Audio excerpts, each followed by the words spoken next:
Hey guys, in this video I want to talk about Drew Barrymore's chart. I was first interested in Drew Barrymore years ago when I think the first movie I saw, I'm pretty sure it was Poison Ivy. I thought that was a really good film. But I remember reading her book that she put out back in the early 90s called Little Girl Lost. And I remember reading that and being like, whoa, this is really intense, but also fascinating and really compelling. And since then, obviously, she's made so many movies, and I've watched most of her movies. I'd say not all of them, but most of them. I remember also watching Boys on the Side, Charlie's Angels, a lot of the films basically. But I thought she'd be someone really good to look at her chart and talk about her chart basically because, she's definitely a really interesting personality. And in recent times, she's come out with this like talk show on YouTube. I don't know if you've probably seen it if you're a fan of Drew Barrymore. Yeah, so she's got this like talk show now that she does, which is really interesting. And she has like a lot of people on there, and it's just like talking to other, I guess, famous people or interesting topics. And she also even talks about astrology. Can you believe it? I didn't actually watch the video, but I saw the other day there was one that came up that said the astrology for the week, and I was like, oh, I've got to watch that later, but I didn't get to it. But anyway, let's look at Drew Barrymore's chart. So I'm going to share the screen and let me see. Where is the chart? There it is. Okay, so here we have Drew's chart. So first things first, I'm going to look at her sun sign and then go through her placements. Okay, so here we have the sun placed in the sign of Pisces in the 10th house of career. So it shows a very creative career and a desire to be successful, because the 10th house, to have the sun in the career sector, the 10th house is the Capricorn house. It's the career, it's the public life as well. To have the sun shining, in that sector is quite strong. She also has Jupiter and Venus in Pisces. Just making sure, yep, they're both in Pisces. Very close in degree. The Venus is 29 degrees of Pisces and the Jupiter is 24 degrees of Pisces. So shows a lot of benefits through the career. And, it wasn't always that way for her. She struggled in her life in many other ways, and we'll talk about that in a minute, but I always just want to start with the sun. And Pisces is a sign that likes to go with the flow, that's very idealistic, it's very imaginative as well. And interesting, Neptune rules the sign of Pisces, and Pisces energy is to do with the film industry, photography, illusion in a way. And, traditionally in astrology, Neptune and Pisces relate to the film industry. So the fact that she has very strong planets in this sector is very interesting. And she has had a very good career, in regards to the film industry, her work as an actress. And I just noticed with the Jupiter-Venus conjunction, she seems to have made like a lot of friends through her career in the film industry as an actress. So she seemed like, for example, I know she's really good friends with Lucy Liu and Cameron Diaz, who she was in Charlie's Angels with. So Venus is females, and Jupiter expanding the connection with females that she connects with in her career area. So that's very interesting. Jupiter itself there is very, very positive, and Jupiter is natural in its natural domicile home placement in Sagittarius, and also Jupiter co-rules Pisces, so it's a very strong and positive placement. But have Jupiter at the top of her chart in the career sector there, so that's very nice for her. And obviously she's had a very successful career, so that's very strong. Let's look at some other things.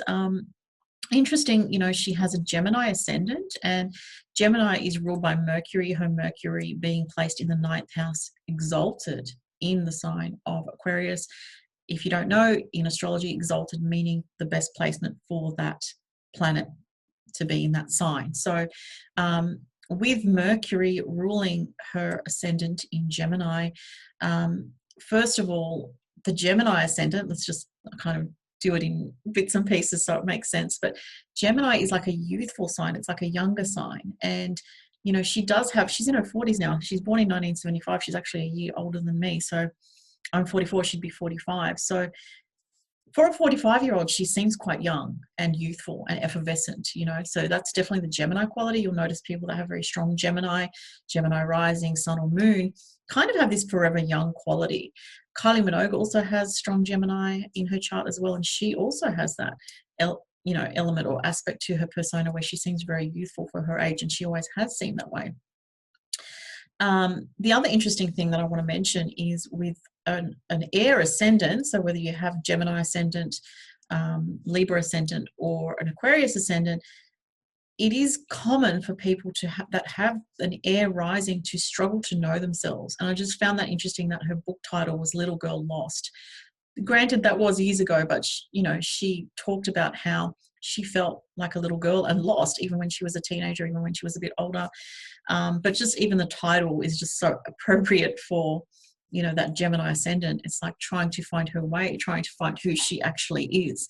So that's also interesting. I want to talk about now something. I have to talk about this a bit more. Sorry. The Mercury in Aquarius in the 9th house shows somebody who speaks very openly and who's also very open-minded. And she's very much like that if you see her in interviews. And, she just flows with her self-expression. Mercury in Aquarius also is about receiving ideas from on high, and it's a fixed sign. So, when you receive these ideas from your higher self, you can actually use them for inspirational things, especially because her Mercury there is in that 9th house, which is the Sagittarius house, and it's about inspiration, hope, faith, having faith in something higher, in a bigger picture. And she's very much about that. She's very inspired or inspiring for others as well. And she also likes to see the positive in things in life, which is very much Pisces energy here, Jupiter in Pisces, but it's also, picking up there that Mercury in the Jupiter ruled house, the 9th house, which shows for her to feel mentally optimistic is super important to her. And I'd say she's also someone that always loves to learn, because anyone that has anything in the 9th house, they love to learn. If you have moon in the 9th house, especially in an airy or fiery placement, you are very passionate about learning, about, always being a student in a way. So she has that. I know she's done things like directed, and she's done a lot of other things other than acting. So she's quite diversified, and that's the 9th house. And having Mercury there, she's very explorative about her ideas and where she wants to go with things. The Saturn conjunct Moon, that's a big one in Cancer, and Saturn is detriment in Cancer. Anyone that has Saturn in Cancer, and I myself have that placement, it's not an easy placement for family. It's not an easy placement for your emotions, because wherever Saturn in Cancer is in your chart, and for Drew, it's directly conjunct her moon, which is even more difficult for the emotions. It can show that a parent, her Saturn is retrograde, by the way, a parent was absent, which was the case for her, but also another parent could be very authoritative and controlling. And she definitely had some battles with her mum. Saturn is conjunct the moon. Moon definitely represents mother, and especially in Cancer for her. So it shows that she felt controlled at some stages of her life, or she felt that the authorities or people in authority were trying to control her. I think she was pretty much forced to go to rehab, if I'm remembering correctly, from years ago from her book, Little Girl Lost. And, it's like, she definitely had issues with people trying to either control her or, sort of tell her how to live or tell her how to do things the correct way, which is very Saturn. Also, it does impact the emotions, and in Cancer, it can maybe made her feel like she had to grow up very quickly. And Saturn conjunct Moon can be the mother sort of trying to give her structure in her life. It's in the 2nd house there of finances. So, the 2nd house there, which shows that possibly her mother, the Saturnian figure, tried to, put her child, the innocent moon, into situations where she was earning money and had structure in her life. And, the money and the stability from that money was important because of the Saturn conjunct moon being such a strong aspect in her chart. And it would have been very difficult for her innocent emotions as a child to cope with a lot of the stuff, because just knowing that aspect is a very difficult aspect. Heavy Saturn, restrictive Saturn, and also retrograde Saturn on that sensitive moon could be a lot to deal with, especially for a young child. So, what I see here is she escaped into her South Node, which was her younger years. The South Node is your past life. It's how you are when you're younger. In Gemini, which is like wanting to have fun, and the 12th house, which is escapism, addiction. It can be alcohol addiction. It can be any kind of addiction. On the higher level, the 12th house is spirituality and creativity, but it shows that when she was younger, she did escape into these addictions with the South Node in the 12th house in order to cope with the pressures that she felt very overwhelming on her here with Saturn conjunct Moon. Now, these days you see she's more in her North Node, which is very much, and she always has probably swung back a little bit back and forth like we all do from the South Node to the North Node, but it seems these days the North Node for her is in the 6th house of Sagittarius, conjunct with Neptune. It shows a lot of idealization and a lot of idealizing with the career, but it's also the daily working life, and a passion for that with the North Node there. So she definitely has found a strong passion in her life with Neptunian things, which again, Neptune is the film industry. It's creative focus. In Sagittarius, it's a desire to seek some kind of almost spiritual connection to your daily life, and some kind of spiritual connection she feels through her work. So she feels very spiritually bonded to her work, which is beautiful and nice for her. That's wonderful. I mean, a lot of people do, you know, people that are following what they feel is their true calling do feel that. So that's a nice thing.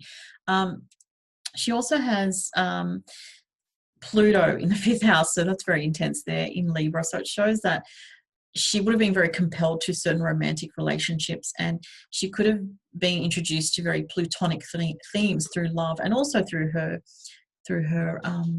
career, because the 5th house is your self-expression, very much lines up with her working life as well, because of the aspects that you see from the 5th house. So Pluto does square the moon, it squares Saturn, it opposes her Venus in the 10th house. So there could have been some struggles for her between love interests and her careers, maybe some imbalances there, or possibly love interests pulling her away a little bit from her career.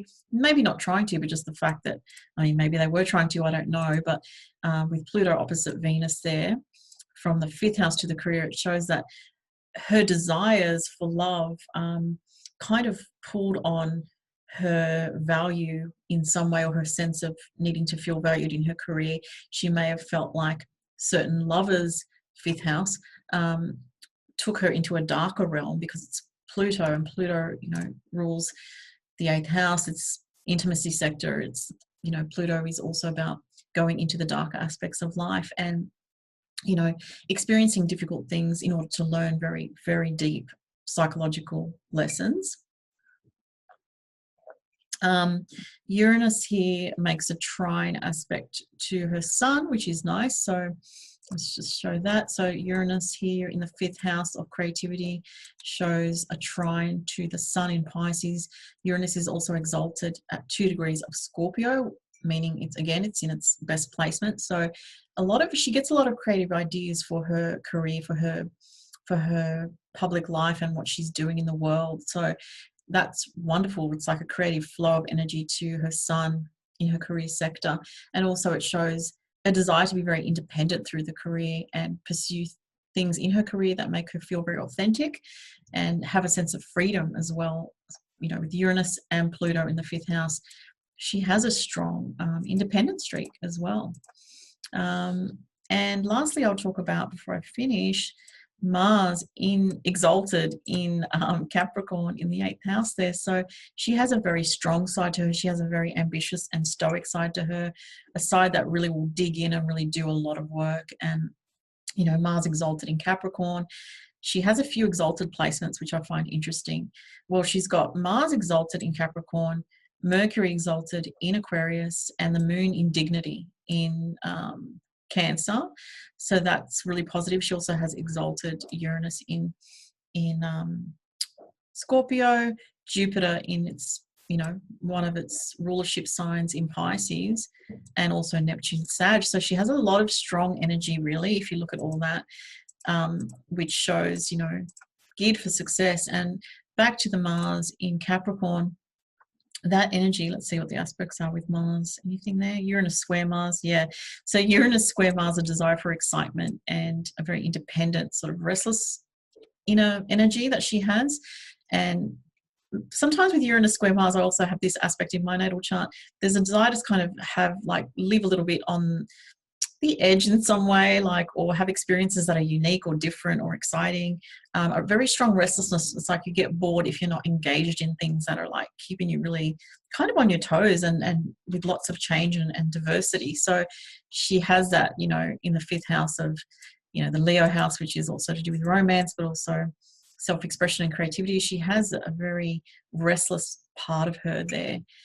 Interesting, the part of fortune is also in the 5th house, which shows success with regards to business, enterprise, self-expression. But back to this one, the Mars in the 8th house, just a very stilly part of her, like a very strong part of her, you know, that's there, a part of her that is, you know, her drive, her ambition. So I would say she's actually deep down a very ambitious person, though you may not see it so much on the surface with the soft kind of energies here of Sun in Pisces, Jupiter and Venus in Pisces, Gemini ascendant, very communicative as well. But deep down, she has this stilly Mars in the 8th house in Capricorn. So she's probably quite strategic and very clever in business, I would say, with that placement and aspect there. Lastly, I'll say the Saturn conjunct Moon, you know, although Saturn starts out in life, you know, very difficult in its detriment sign in Cancer, conjunct the Moon, a very overpowering, very difficult aspect to have. But as one gets older, it's like she would learn and learn to really value what she's worked hard for in her life, 2nd house, what she's earned for herself and her legacy. And also, you know, she would really value her home and her family that she has. And even though she grew up, you know, in a difficult situation in her family, she values, as she gets older with Saturn, we see, you know, as we mature, things improve, that this energy, you know, would give her stability actually long term for her. So that's pretty much what I wanted to show about that. I do want to quickly look at her transits actually. So this is a transit chart. It's interesting at the moment, you know, the progressed moon there conjuncting Jupiter. It's orbiting at the moment and actually technically exact next month. You know, she's just started that show. And it's in Pisces as well. Again, more idealism, that show on YouTube that, you know, that's sort of kind of like a talk show. And so this is a very good month for her where her progressed moon is conjuncting Jupiter in her 10th house of career and success and dealing with the public.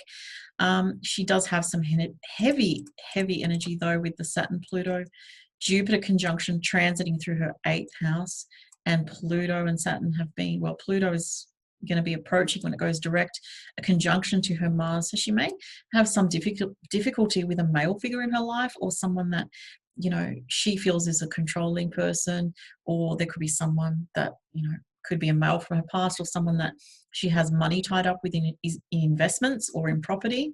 There's some kind of issue that could be coming up for her. But she could also feel very ambitious at this time with these planets transiting through her 8th house. But also it does bring a heavy energy. So there's definitely something that she's been going through, that she may have been working very hard. She may be very determined at the moment. Yeah, so that's a strong energy that's been also going through her 8th house there. So very interesting. So that was it, guys. I hope that let me see if I can bring the screen back. Yeah, I hope that you found that interesting. And if you want me to do any other charts, you know, for any other famous people, I was actually thinking about doing Cher's chart. I've always liked Cher. She's a Taurus like me, but she's got a Capricorn moon. If you want me to do any other charts, or if you're interested in looking into anyone's chart that you'd like me to analyze, please let me know. I'd love to do it. Have a great day, everyone. Bye.